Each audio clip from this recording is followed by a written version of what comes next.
Declan Fennell. I've been based out in Borbia in the Amsterdam office for the last 5 years.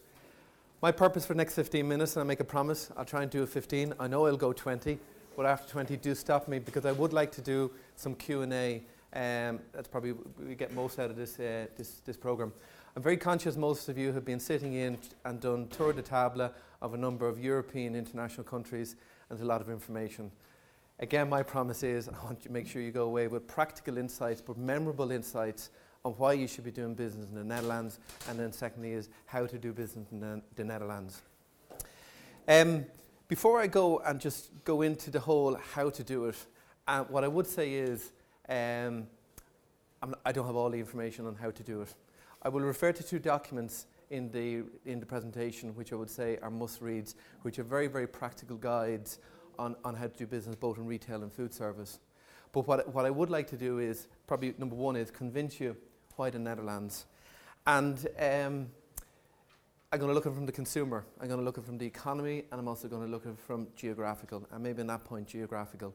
I sometimes think the Netherlands were often overlooked. There's bigger countries out there, there's bigger population, probably better climate.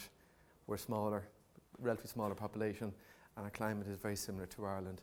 However, it may be geographically small, but I would say good goods come in small parcels in terms of the Netherlands. It's not by accident that the Netherlands is the 5th largest economy in Europe. It's the 10th largest economy in the world. It is the 2nd largest agricultural exporter in the world.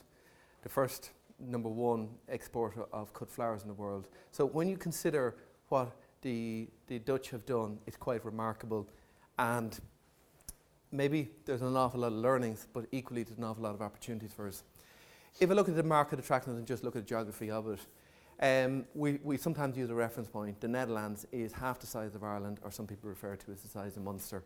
16.5 million people versus what, 5.5 million. So it has 3 times its population, but based on that small little area, it is 7 times more dense than Ireland. And sort of try and imagine this. If you took your customer base in Ireland and pushed them all down to the province of Munster, multiply it by 3 to gross it up what the Netherlands is in terms of population, and imagine that you were servicing a potential target audience or customer base of 16.5 million people in Munster. That brings about huge advantages in terms of efficiencies, in terms of logistics.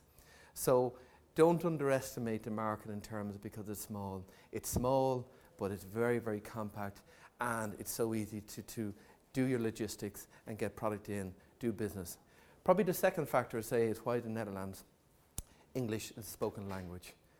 They speak Dutch, double Dutch for me, but business work is done through English. And what I would say is that there are very few export markets outside the UK, maybe some Scandinavian markets, where you can go in, sit down in a meeting, and you can conduct that meeting in English. And it was once said to me by an Irish company going in and just say, in some senses you have the upper hand in terms of going into that meeting, because they are conducting that meeting in a second language. At the end of the day, they have all the cards, but you have a sort of, in some sense, an advantage that you're doing through English. And I suppose maybe if I would go to the Spanish market, I'm at a disadvantage. English is huge, and I suppose use it to your advantage. For those reasons, I would say is the Netherlands is an ideal launch pad for most Irish exporters, food and drink, and in any discipline to go into the continent of Europe. And I say for one reason is, if you can crack the Dutch market, manage your logistics, your business conducted in English, it's all about building confidence. And once you've established confidence and a kind of, yes, I can do, it's very easy to translate that confidence and say, let's go for other markets. And there are examples I've seen of companies, for example, Kerry Foods with cheese strings, working very successfully in the Dutch market, now and looking at other European markets. Rustlers, Keep Pack Convenience, and many others. So think of the confidence, think of the learning experience. The task of going exporting can be daunting. The task of going exporting to the continent can be daunting even more when you think of culture differences and you think also of language. The second element, and just very briefly look at the economic indicators, the Netherlands, as I would say, is we've all gone through a recession and going through a recession at present. They came out with a nosebleed. Maybe we're still sort of trying to wheel ourselves out of A&E. But as an economy, it is pretty robust. It is much stronger, and obviously that reflects well in terms of consumers' willingness to spend. Unemployment, pretty controlled, manageable. Per capita spend on food is on the increase. And overall, the full package of food and drink is around 50 billion euro. 30 billion on retail, 15 on food service, and the remainder on other channels. Just for reference, I imagine all these presentations are going to be on the website or memory stick, so you don't necessarily take it all down. Probably one significant factor, and maybe I'm envious of them, is, but they don't carry, the Dutch are not carrying any debt. And that's one thing about the Dutch is, when times are good, they never lost a run themselves. They were always saving, always like squirrels saving and just putting money by. So in terms of the sort of the economic barometer, it's a healthy environment to be working in as a sort of continental customer. On that market attractiveness, there are nation of traders. Those figures I gave you there in terms of the first, the second, the third, or where they stand in terms of world trading, were not by sheer accident. 300, 400 years ago, they were all around and said, what do we do? We're not well-resourced natural resources. We've more problems coming in from the sea than we have to keep the sea out. What they say, let's go out and make our own luck, and they were explorers. And that whole psyche of the trading nation brings a whole very objective and open-minded thinking. The periscope research that Helen King has done, we asked the question right across a number of European markets, what it is in terms of your shopping, your buying criteria, is country of origin important? Approximately 83% of Dutch consumers would say country of origin is not important to us. The reason for that is that they are aware a lot of the goods and a lot of the services that they use are coming from other markets. If you ask that same question in France, subject to correction, it's probably 80% would say, yes, we are aware of country of origin. They're more nationalistic. That is a huge benefit for us as an exporting nation. They're like-minded themselves, that themselves is, if you have a product and it's from a country, not an issue. It's not an obstacle and not a barrier. Think about the Dutch, open-minded, down to earth, to the point. They're blunt. And maybe use that to your advantage, that sometimes we kind of sort of sidestep or dance around subjects. We can equally be sort of, I won't use the word blunt, but be very professional and be very to the point, and that is respected and regarded well. It's an open market. It's similar. We're a small open economy. They're an open economy. And finally is, and I go back to this point here, it's manageable. Even for you to go over to the market, it's a short flight away. Your accessibility around the Netherlands is so easy. In fact, I've been fortunate that I can cover all parts of the Netherlands in one day, whereas in other markets in Italy or France or whatever, you're travelling large distances. And that's just ourselves travelling to meetings. Think of your product travelling to a central distribution centre. The Dutch DNA and some of these are, it's important to mention to them, and I'll say why. Smaller houses, they have a limited area. Houses are smaller. When you have 16.5 million people in the area of Munster, and by the way, when you ever fly in, it's not like houses everywhere. It's the Dutch are great at hiding things, a large population density in a small area. Doing something like that, you go like this. You push things in, and therefore they are fantastic users of space. Storage in kitchens is small. The idea of buying the breakfast cereal box that we buy here, and we have a hard enough job to try and get into our own cupboards, that doesn't exist in the Netherlands. It's smaller pack sizes. The idea of bog-offs, things like that, they don't want it. They buy as they need, and they're very, very frugal or very sensitive. They don't wish to waste. So they buy not to throw away. Travel by bike, and that is such 16.5 million people, 22 million bicycles. That is a reflection of how shopping is done.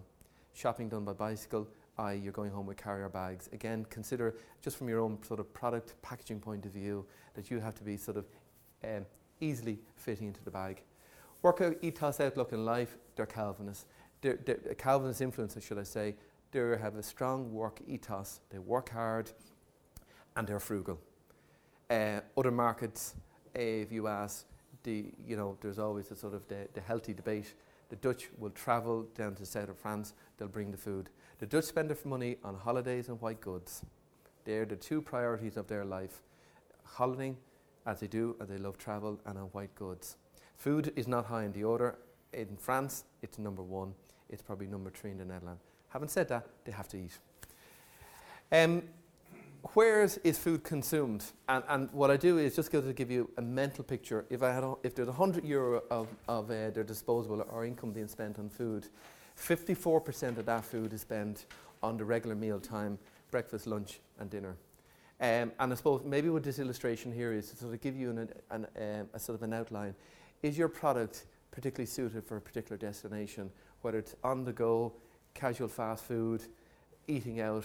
And I suppose this is the area that is growing, and it's probably an area that's shrinking. There's no doubts about it, and we see this across a number of markets. Less people are eating out, the food service. More people are choosing to have a sort of special meal occasion at the weekends. But consider that in terms of a mental map of where you or where your product is best fit. If I go on, and that's the question of why the Netherlands, now I go to the question of how to do business in the Netherlands. And I put down some and these look straightforward, but it gives me a sense that when we're targeting buyers on your behalf, it gives us a sense of focus and perspective. Who are you looking for? And I would say one thing is your experience to date, preferable if you're exporting to the UK market, preferable if you're exporting to the continental market, not an obstacle if you're not. What I would say is that anybody who's dealing both in the Irish retail market and particularly the UK market, there's huge similarities in terms of retail discipline, retail thinking between those markets and the Netherlands. Identify your channel, your destination point. We have to sort of move the rule and say, what are the target people we're looking at? Is it retail, is it food service, is it speciality? Maybe it's none of the three, and maybe the answer is that you wish to go through a distributor or go through an agent based on time resources or manpower resources. Is it branded as a private label? Liam had a presentation there on the previous one in Germany. If you're going branded, it's 18 months, a minimum 18 months. If you're going branded, Paul, or Colin, it can be done in 6 months. And there are companies, and I'm referring to Paul there, sorry, Colin, that you can get product in private label in under 6 months. So it's a question of deciding which or the other. The final thing, and I say it's the must, it is understanding the category and it's understanding the consumer. And if I put in one caveat, and this might be an impossible thing for you all to do, but if you're seriously looking at a marketplace will happen, it'll move on. But if you're serious about the market, travel out to the market, go into the supermarket, get first-hand experience. If it's retail sector, value 30 billion euro, you have a number of key actors such as Albert Heijn, C1000, Jumbo, Super Uni. I'm not going to go into on all an individual basis because you're probably brainwashed from other Reve and Sainsbury's or whatever. There is a guide which I'll refer to where you get all these profiles in different retailers. What I would say is, in terms of your selection of retailers, don't always go for the biggest. Maybe go for somebody who's the smallest. And again, understand their business, understand how you do business in the Netherlands. And once you understand it and you build up confidence, then start to go to the bigger retailers. The ins and outs of Dutch retail, and maybe this is the slide with a lot of sort of currency, good information in it.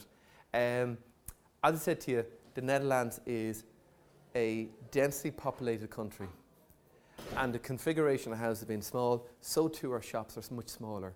Your typical shop, if you can think of, is like your small local Spar Londis. That's your typical square foot, just under 800 square metres. And I always use the sort of a benchmark as using the breakfast cereal aisle. The breakfast cereal aisle in a Dutch supermarket is from here, maybe to the table and a half again. You go into Tesco's, Dunnes or whatever, it's from here to the wall at least. So many more SKUs, so many more facings, so many more variations. They don't have that space. Luxury, or space is not a luxury.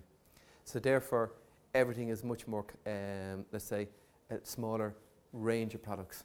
Simple thing, if you have a product, you have two choices. Do you present that product as a landscape or as a portrait? You present, or at least you present your product offering in a portrait fashion. Simply is, when it's standing up like that, you're taking less space. If it's standing in a landscape, you're taking up more space in the cabinet. Simple, practical things just to consider of. The other thing is working with a buyer. If you have the wow factor and a new product, the first question he or she has to consider is, somebody has to go out for you to come in. That is a dead certainty.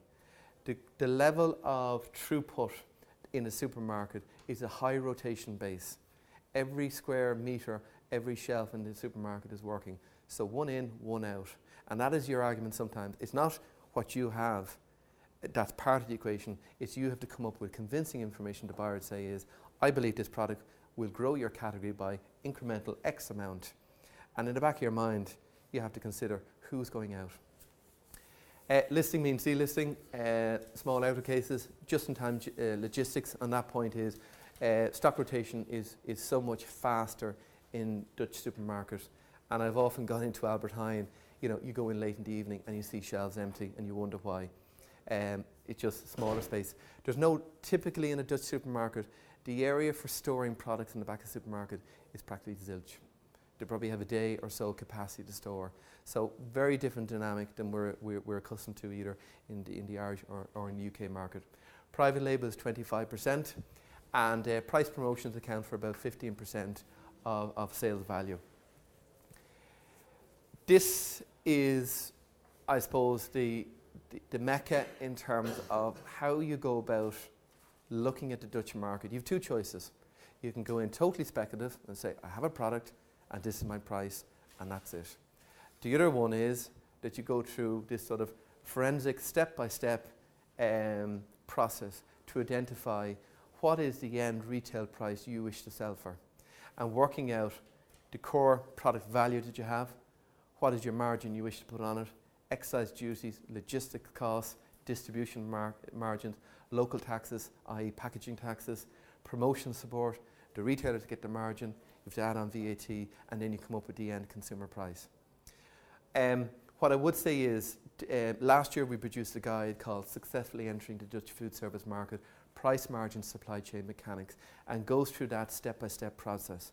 It is quite a forensic and logical formula to go through, but apply that thinking in terms of if you're in front of that buyer, you know, even mentally, have an idea of, they will very well say to you, what is your price? What price do you expect to send this in to me? What margins? The report, I'd say, is it's a must read. Finishing on just retail, finding a right match. The temptation always is, if I was a Dutch manufacturer and I wanted to come to Ireland, I want to go to Tesco's, I want to go to Dunn's. I would say to them, don't. Go to somebody smaller. Equally, if you're an Irish supplier and you wish to go into the Dutch market, in the majority of cases would say to people is, go for somebody small and learn the business with them. It's kind of small fish, big pond mentality. Catch the small one, make the mistakes with them, learn the business, and then once you have a strong track record of a year, 2 years of trading with another Dutch retailer, it is so much easier to go in because you have the collateral behind to say, I can do it. Whereas you may go into Albert Heijn, they say, oh, you may not be able to handle logistics. And that's so important. The other thing is, and not to be laughed at, is like securing a business with a retailer such as Jumbo, 11% market share. The currency or the value of that business relative to the business you may have in here, you know, you're comparing Jumbo to Dunnes Stores. Or maybe it's a retailer like Dane that have 2% market share, 2% of 30 billion. It's still small fish, big pond. But in your territory, it's a big fish for your business. Looking at food service, the area of food service valued about 15.5 billion euro. Sounds exciting. What does that mean in terms of actual purchasing value? It's somewhere in the order of about 5.3 billion. Food service is different, and food service is harder. There's an awful lot more detective work involved in food service because it doesn't have the same sort of infrastructure or setup as we have in retail. What I would say about it in terms of food service is, again, it's a bigger prize. The market in terms of Dutch food service market is 3 times more valuable than it is in the Irish market. If I were to say, where do you start or how do you go about it?